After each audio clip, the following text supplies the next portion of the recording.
네, 저는 서울 도봉구 정신건강복지센터에서 일하고 있습니다. 저희는 이제 권역별로 나뉘어서 담당하고 있는데요. 저희는 4개 권역으로 나눠져 있는데 그 중에서 도봉 권역 담당하고 있습니다. 도봉 권역 내에 중증 정신질환자, 아동 청소년, 자살 고위험군, 초발 모두 포함해서 도봉 권역에서 이제 발생하는 응급이나 위기 그리고 등록 사례 관리 등 진행하고 있고요. 사업으로는 중증 정신질환자 관리 사업 진행하고 있습니다. 그리고 또 이제 도봉 권역에 해당하는 동단위 통합 사례 회의에 참석해서 네트워크 구축하고 사례 발굴하고 사례 협조하고 이런 역할 진행하고 있습니다.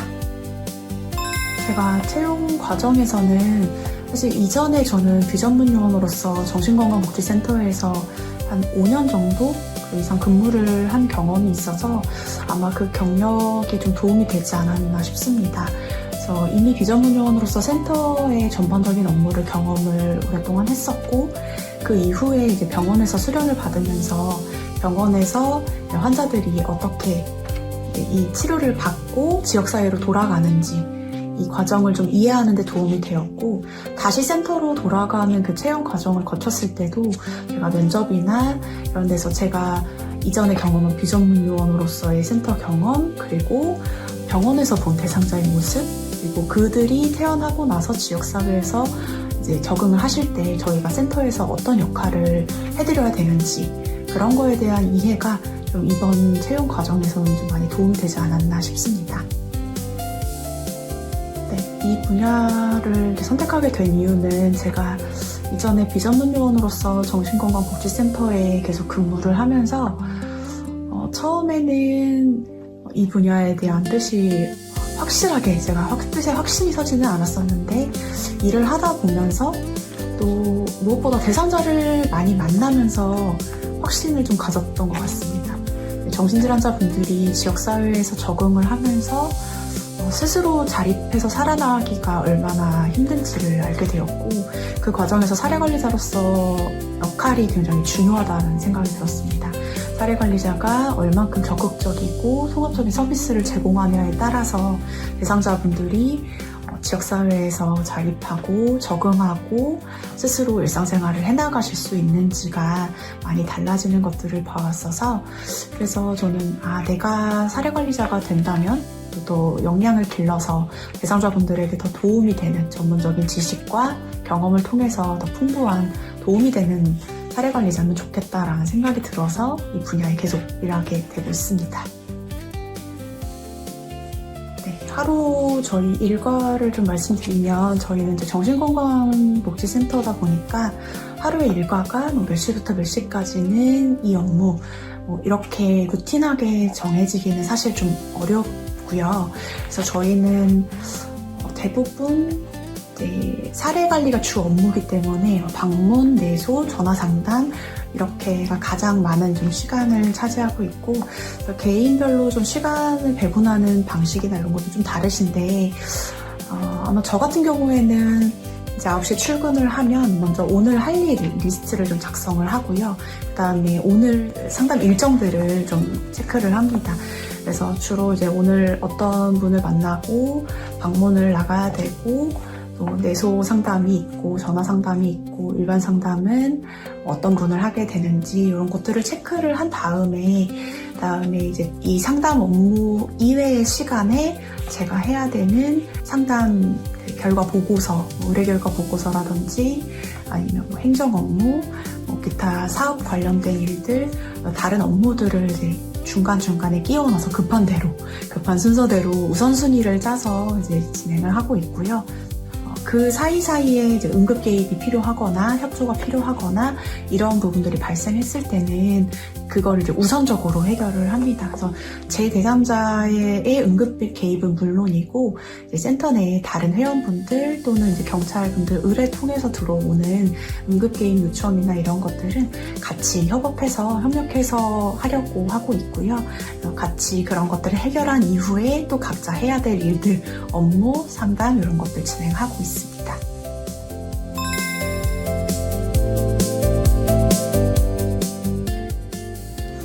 가장 보람 있었던 순간은 아무래도 이제 증상이 많이 좋지 않고 많이 악화가 되셔서 일상생활이나 이런 것들이 힘드셨던 분들이 적절한 시기에 도움을 받아서 치료를 받으시고 또 적절한 복지자원 서비스를 저희가 연계해드린 걸 통해서 도움을 받으셔서 그 급한 상황들이 해결이 되시고 그럼으로써 정신과적 증상이 호전이 되시다던가 아니면 자살 고위험군이셨던 분들이 상담이나 또 자원 연계를 통해서 상황적인 변화나 인지적인 변화나 이런 것들이 있으셔서 많이 좀 자살 위험이 많이 낮아졌던 그런 분들을 볼 때 아무래도 가장 보람이 있고 그랬던 순간인 것 같습니다. 네, 반대로 좀 힘들었던 순간들은 순간순간 있는데요. 아무래도 좀 한계점들을 많이 느꼈을 때였던 것 같습니다.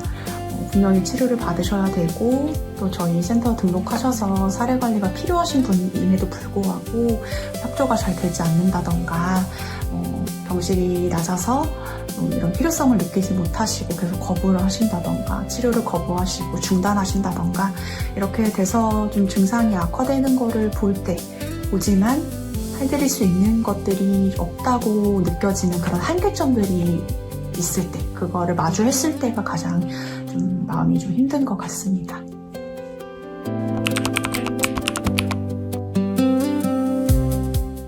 이 직무를 하면서 가장 중요하다고 생각되는 부분 두 가지는 저는 진실성과 협동심 두 가지가 아닐까 싶습니다. 우선은 대상자분에 대한 얼마나 그 진심을 가지고 있는지, 얼마나 돕고자 하는지, 그리고 대상자분의 입장에서 생각할 때 어떤 것이 가장 도움이 되고 이로울지 그 진실성이 가장 중요한 것 같고요. 또 하나는 이제 협동심이라고 말씀드렸는데 그 부분은 좀 저희가 아무래도 혼자 할 수 있는 일이 절대 아니고 같이 해야 되는 일이기 때문에 사실 센터 내에서 이제 동료분들과 함께하는 협동심은 물론이고 지자체에서 경찰, 주민센터, 병원, 복지관 등 이런 다양한 지자체 자원들과 또 유관기관들과 협업해야 되는 순간들이 굉장히 많습니다.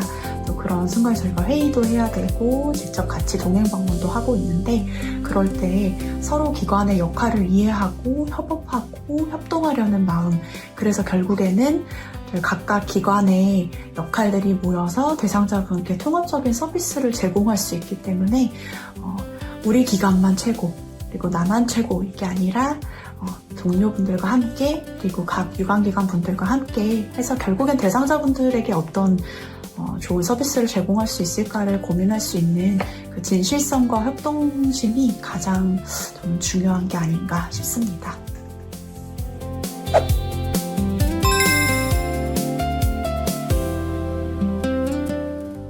저는 사실 워라밸이 되게 좋은 편이라고 생각이 되고요. 일단은 근무 시간은 저희는 7시간 근무를 하고 있고 대부분의 센터는 다 8시간 근무신데 저희는 직영이다 보니까 7시간으로 시간 선택제로 근무하고 있습니다. 그래서 9시부터 5시까지 근무하고 있고 근무 시간이 업무차 부족할 경우에는 자진해서 야근을 하기도 하는데 야근을 강요하거나 이런 분위기는 전혀 없고 일단은 본인 개인 업무가 모자라면 시간이 모자라면 야근을 하시는 분들도 있고요. 아니면 그냥 칼퇴라고 하죠. 칼퇴도 하고 자유로운 분위기입니다. 다만 대상자분들 상담하고 기록 정리하고 각자 해야 될 업무들이 구멍이 나지 않는 선에서 각자 업무에 지장을 주지 않는다면 시간 관리는 각자 하시는 대로 야근이 필요하시면 야근하시고 이렇게 자유롭게 좀 진행되고 있습니다. 그리고 저희는 휴가 사용은 좀 자유로운 편인데요. 센터마다 다를 수 있겠지만 대부분의 센터들은 제가 알기로는 좀 자유롭게 활용하는 걸로 알고 있습니다. 그래서 저희 같은 경우에는 휴가 때 대부분 자기의 업무 시간에 본인이 해야 될 일 때는 휴가를 되도록 쓰지 않으시기는 하지만 불가피하게 아프시거나 불가피한 일이 있거나 이럴 때는 대직자에게 인계를 하고 휴가를 사용하시기도 합니다. 그리고 또 육아 시간이라든지 육아휴직 뭐 이런 부분들도 기관에서 많이 양해를 해주셔서 그런 부분들을 자유롭게 쓰고 계시고요. 또 뭐 휴가 관련해서는 그거에 대해서 맡김을 받아본 적은 없는 것 같습니다. 자유롭게 쓰도록 권장하시는 분위기고요. 그렇게 해야 또 쉼도 있고 적절한 휴식이 있어야 또 질 좋은 서비스를 제공할 수 있기 때문이 아닐까 싶습니다. 제가 이직을 좀 고민했던 순간들은 현재는 아니고 아무래도 좀 이전에 처음에 비전문요원으로서 센터에서 근무했을 때는 좀 고민이 많이 됐던 것 같습니다. 그 고민의 가장 큰 이유는 내가 과연 이 센터에 맞는 사람일까? 사례 관리를 할 수 있는 사람이 맞을까? 너무 대단해 보이더라고요. 일하시는 분들이 너무너무 대단해 보였고 어떻게 이렇게 응급 상황이 생기면 척척 나가서 해결하시고 또 그 와중에도 내가 해야 될 루틴한 업무들을 해나가시면서 갑자기 찾아오는 응급 상황 이런 것들을 다 처리를 해내시는지 이런 것들이 너무 저는 멋있었고 한편으론 제가 그걸 할 수 있는 사람일까에 대한 고민들 때문에 초반에는 좀 이직 고민을 많이 했던 것 같습니다. 이제 그거를 극복했던 거는 가장 큰 건 아무래도 슈퍼비전이 아니었나 싶어요. 동료분들이나 선임분들 통해서 제가 이 사례를 이렇게 개입을 하고 있는데 또는 이렇게 개입을 했는데 이게 맞는지 방향에 대한 좀 고민도 됐고 제가 제대로 한 건지 대상자분에게 괜히 좀 더 잘해드릴 수 있었는데 또는 이 방향으로 가는 게 맞았을 텐데 내가 다른 방향으로 도움을 드려서 결국은 도움이 안 된 게 아닐지 뭐 이런 여러 가지 초반들의 고민이 많았고 물론 그 부분에 대한 고민은 지금도 충분히 많이 하고 있지만 비전문요원으로서 그리고 제가 근무한 지 얼마 안 됐을 때는 경험치 자체가 너무 적다 보니까 그리고 전문 지식도 좀 적었고 그러다 보니까 더 고민이 좀 많이 됐던 것 같습니다. 근데 아무래도 슈퍼비전을 받고 동료분들의 지지와 격려 그리고 교육을 받으면서 제 자신의 역량도 키워가고 또 경험이 쌓이면서 얻는 자신감도 있고 여전히 고민은 하지만 그럼에도 이 일을 계속 하고 싶다는 마음이 생겨서 그때부터는 좀 이직에 대한 고민은 접었던 것 같습니다.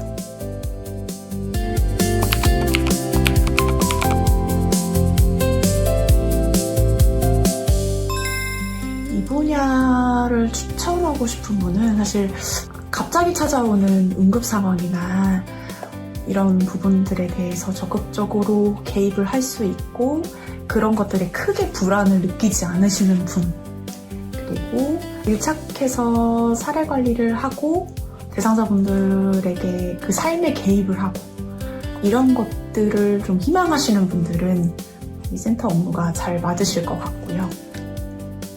그만큼 보람도 크고 그렇고 근데 이제 좀 이 분야가 특히 센터 업무가 좀 맞지 않으시겠다 하는 분들은 아마 좀 하루하루의 루틴한 업무를 하는 거를 좀 희망하시거나 직접적으로 대상자에게 좀 밀착된 서비스를 제공하기보다는 그 이면에 좀 광범위한 부분들 또 제도적인 부분들을 좀 다루고 싶은 분들이다 라고 하면은 센터의 업무는 조금 안 맞으실 수도 있지 않을까 싶습니다. 그래서 언제든지 유동적인 환경이나 상황에 대어가는 거에 부드러우신 분들은 좀 이런 분야가 잘 맞으실 것 같습니다.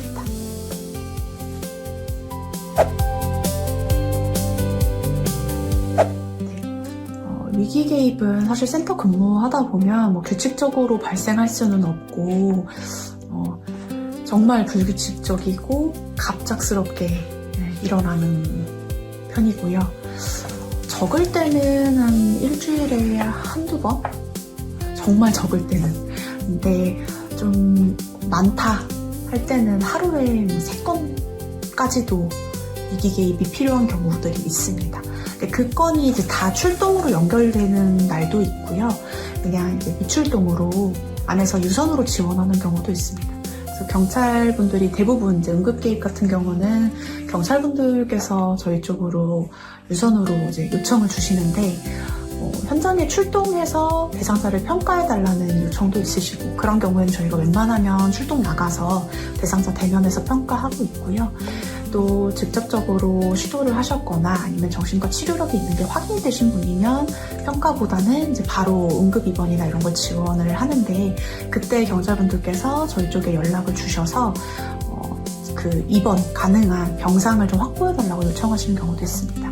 그럴 때는 이제 출동을 나가기도 하지만, 이런 경우에는 유선으로 지원해서 대상자의 정보들을 저희가 경찰분 통해서 받아서 그때부터 이제 저희가 센터에서 다, 특히 내근자들이나 또 그 이외의 직원분들도 여건이 되시는 분들은 다 같이 도와서 지금 가까운 곳부터 해서 입원 가능한 병상이 있는지 대상자 상황 말하고 이렇게 병상 확보할 수 있는지 이런 것들 저희가 지원하고 있고요.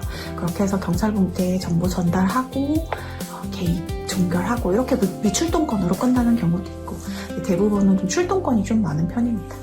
경찰분들께서 정신질환 그 치료력이 확실하게 확인이 되지 않거나 그런 분들은 좀 의심되는 경우에는 저희 쪽에 평가 요청을 하시기도 하거든요. 그럴 경우에는 이제 대면해서 평가가 필요하기 때문에 바로 현장에서 출동하는 경우가 좀 있습니다. 저희가 경찰, 병원, 지자체랑 협업하는 경우가 굉장히 많고요. 사실 센터에서만의 서비스로 진행하기보다는 대부분 이런 의뢰와 협업이 좀 자주 이루어지는 편인데, 주로 이제 경찰분들께서는 출동을 나가셨다가 정신질환 의심자들이나 아니면 정신질환자로 확인이 되시는 분들, 치료받고 계시다라는 게 확인이 되신 분들 중에서 사례관리가 좀 필요할 것 같다, 상담이나 평가나 기타 센터의 서비스가 좀 필요한 분이신 것 같다라고 판단이 되시면 저희 쪽에 의뢰를 주고 계십니다. 그래서 의뢰를 주시기도 하고, 아니면 자살 시도자 그 정보 제공으로 저희 쪽에 유입이 되기도 하고요. 또 다양한 루트로 의뢰가 되어서 저희 쪽에서 개입을 하기도 하고, 또 주민센터에서도 의뢰가 들어오고, 복지 사각지대라든지 아니면 뭐 수급 신청하시거나 이렇게 해서 가정 방문 나가셨다가 정신과 질환이 의심되거나 확인이 되는 경우에 저희 쪽으로 사례관리 의뢰 주시기도 하고요. 또 복지관이나 이런 데서도 마찬가지로 병원에서도 퇴원 통보가 되기도 하고, 또는 이제 생명사랑 위기대응센터 통해서 자살 시도자 분들 이렇게 의뢰 주시기도 합니다. 그렇게 해서 저희 쪽에 센터에 이제 사례관리가 유입이 되면 저희가 사례관리를 진행하고 이렇게 개입을 하다가 또 반대로 저희가 노래를 드리고 연계를 하는 경우들도 많습니다. 그래서 개입을 하고 저희가 나가 있는 중에 방문을 하거나 개입하는 중에 대상자분이 응급 개입이 필요한 분이다, 응급 입원이 정말 필요하다, 지금 당장 필요하다라고 하면 이제 경찰 이제 신고를 해서 출동해 달라고 저희가 좀 요청을 드립니다. 그래서 응급 개입이 필요한 분이고 정신과적인 증상 때문에 이러이러한 자타의 위험이 있고, 그래서 응급 개입을 좀 응급 입원을 진행하기 위해서 경찰분들께 출동을 요청을 드리면 이제 오셔서 같이 보시고 경찰분들 판단하에 응급 입원 해야겠다라고 하면 그렇게 진행해 주시기도 하고요. 또 뭐 주민센터나 복지관에 저희가 복지 자원을 의뢰해서 연계하기도 합니다. 그래서 대상자분들 같은 경우에는 단순히 정신과적인 증상 관리만 해야 될 게 아니라 뭐 일상생활 관리라든지 경제적인 부분에 대한 지원, 그런 여러 가지 복지 자원들이 많이 필요하신 분들이 대부분이신데, 그래서 저희 센터의 복지 자원으로만은 한계가 있기 때문에 동주민센터, 구청, 복지관 등 여러 기관에, 지자체 기관에 저희가 프로그램도 연계하기도 하고, 기타 경제적인 지원을 요청하기도 하고, 그렇게 해서 동행 방문을 해서 같이 평가하고 대상자분이 도움 받으실 수 있는 서비스를 연계하기도 합니다. 그리고 또 병원 같은 경우에도 저희가 지속적으로 사례 관리하면서 외래 동행을 같이 가기도 하고, 아니면 센터에서 저희가 병원으로 대상자분들 아직 치료에 유입되지 않으신 분들은 안정적으로 치료 유입할 수 있도록 저희가 같이 병원 연계해서 치료 받으실 수 있도록 이렇게 협업하고 있습니다. 그래서 사실 병원이나 지자체나 경찰이나 이런 다양한 유관기관과 저희가 협업을 할 수밖에 없는 구조이고, 또 그렇게 해야 대상자분들께 더 풍부하고 풍성하고 통합적인 서비스를 제공할 수 있기 때문에 대부분의 업무들이 이렇게 좀 협업하는 가운데 이루어지고 있습니다. 사례 관리를 진행하면서 가장 좀 어렵다고 느껴졌던 부분들은 아무래도 대상자분이 정신과적인 치료도 필요하시고, 또 저희 센터의 사례관리 서비스나 이런 부분들이 분명히 필요하심에도 불구하고 다양한 한계점들 때문에 도움을 드리는 데 좀 한계가 있는 그런 상황들을 마주할 때가 가장 좀 어렵게 느껴지는 것 같습니다.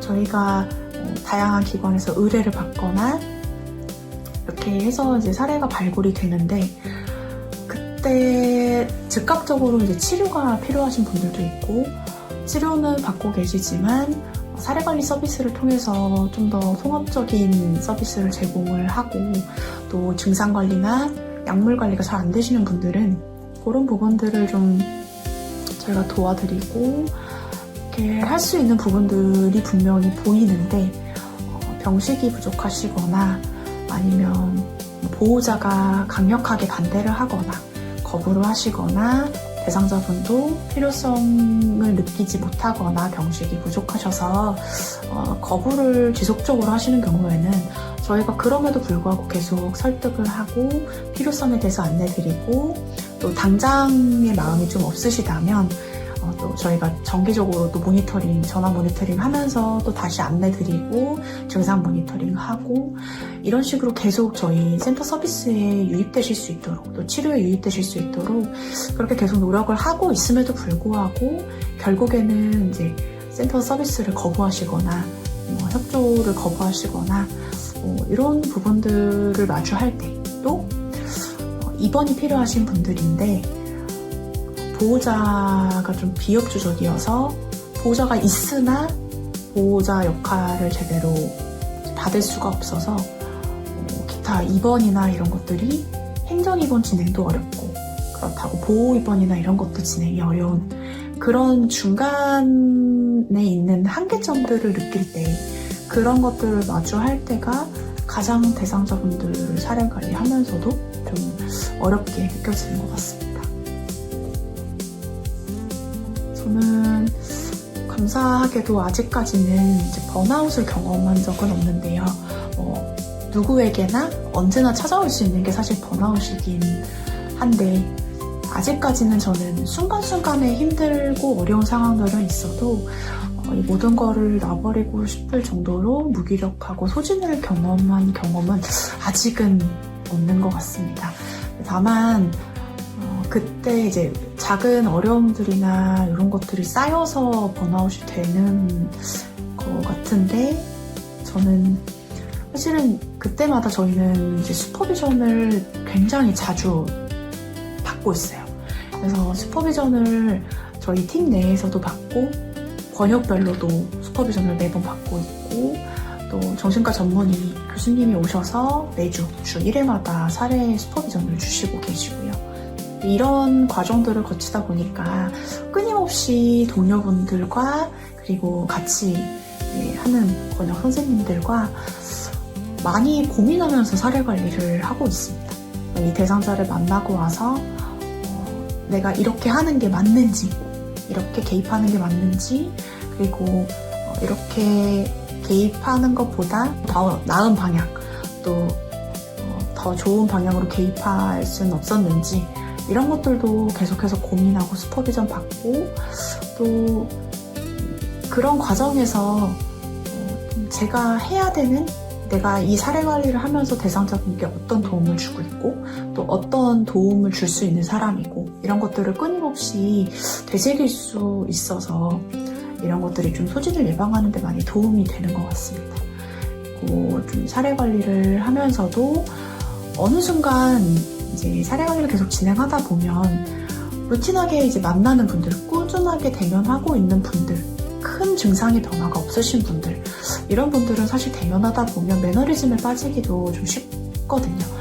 그런데 이런 상황에서는 사실 내가 이분을 왜 만나서 왜 사례 관리를 하고 있는지를 끊임없이 그 이유와 명분을 스스로 되새김하는 과정에서 사실 소진을 예방할 수 있다고 생각합니다. 네, 이런 것들이 저희는 이제 사례 슈퍼비전 회의를 통해서 그런 상황에서 내가 이분한테 이렇게 가서 잠깐 만나고 오는 그게 다가 아니라 정말 이분을 그래서 내가 어떤 도움을 줄 수 있는지 이런 것들을 고민하고 내가 하는 게 이분한테 어떤 도움이 되고 있는지 그리고 앞으로 내가 어떤 방향성을 설정해서 그 방향과 목표대로 사례 관리를 제공할 것인지 습관처럼 하는 사례 관리가 아니라 매번 갈 때마다 이전 사례 슈퍼비전 때 받았던 내용을 가지고 적용을 해보고 이렇게 계속 발전적으로 사례 관리를 하려고 하다 보니 아무래도 소진이라는 걸 조금 덜 경험할 수 있지 않았나 싶습니다.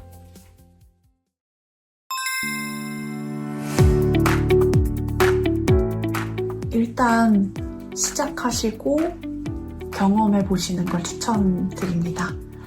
사실 이제 다양한 분야가 있고 정신건강 분야에도 더 세부적인 분야들이 있는데 그냥 책으로 공부할 때와는 완전히 다른 분야인 것 같고 실제로 경험하는 것보다 더 좋은 건 없는 것 같습니다. 사례 관리를 직접 해보고 이 업무를 해보고 여러 가지 초반에는 좀 다양한 업무들을 경험하시면서 나한테 좀 더 맞는 세부 분야가 어떤 건지 나의 성향과 나의 어떤 그런 특성들을 고려했을 때 어떤 업무가 가장 맞고 가장 보람을 찾을 수 있는 일인지는 사실 직접 경험해보시는 것밖에 없는 것 같습니다. 그래서 어떤 분야든 이 정신적 분야에 관심이 있으시면 한번 경험해보시는 걸 적극 추천드립니다. 와서 하시다 보면 현장에서 마주하면서 알아가는 재미가 있고 보람이 있고 분명히 힘든 부분들도 있겠지만 저는 그 부분을 통해서 제가 더 성장하고 많이 배우고 또 흥미를 느꼈기 때문에 저는 경험해 보시는 걸 적극 추천드립니다. 5년 후를 저는 크게 생각을 해본 적은 없는데 이 질문을 받고 생각을 해봤을 때는 사실 5년 후에는 전문요원 1급 승급해서 계속 센터에서 일하고 있지 않을까 싶습니다. 이제 저에게 큰 일이나 다른 새로운 도전이나 이런 것들이 없다면 저는 사실 지금 센터에서 일하는 이 사례 관리 업무와 이 센터 자체에 굉장히 매력을 느끼고 있어서 저는 5년 뒤에도 더 사례 관리를 고민하고 더 방향성을 고민하는 조금 더 경험이 늘었지만 여전히 고민하는 그렇게 계속 사례 관리를 하고 있지 않을까 싶습니다. 저는 점차 이 분야가 좀 넓어지고 확대될 거라고 좀 생각이 됩니다.